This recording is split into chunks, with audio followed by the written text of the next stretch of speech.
الآية اللي ربنا قال فيها يا أيها الذين آمنوا إن جاءكم فاسق بنبأ فتبينوا، معناها إنك لما تسمع خبر من حد مش موثوق فيه أو حتى من أي حد ما ينفعش تصدق على طول، لازم الأول تتأكد من صحة الكلام وكمان تفهم أصل الحكاية كويس. يعني إيه؟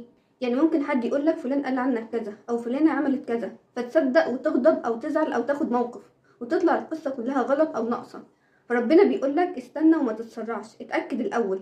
يعني مثلا واحد شاف راجل بيشرب مية في نهار رمضان وقال ده مفطر، بس هو ما يعرفش ان الراجل ده ممكن يكون مسافر او مريض او ناسي، وكل دي اعذار ربنا بيقبلها. فاللي شافه قال الحقيقة بس ما فهمش الموقف صح، او حد قالك ان فلان شتمك او اتكلم عليك وحش فانت صدقت وزعلت منه، بس لما واجهته طلع الكلام متحور او ناقص او اتفهم غلط. وده الفرق بين التثبت والتباين. الآية بتقول لنا قبل ما تصدق اي خبر لازم تعمل حاجتين: تتأكد ان الكلام ده صح فعلا، ده اسمه التثبت، وتفهم اصل الحكاية وسياقها، ده اسمه التباين.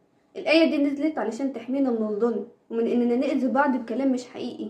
ربنا بيقولك ما تصدقش كل حاجة تتقال حتى لو اللي قالها شكله صادق، اتأكد واسأل وافهم. الآية دي مش بس للناس اللي في الإعلام، دي لينا كلنا في البيت، في الشغل، في الصحوبية، على السوشيال ميديا، في كل حاجة. يعني لو كل واحد فينا طبق الآية دي في حياته هنبطل نجرح بعض، نبطل نصدق إشاعات وهنعيش براحة أكتر.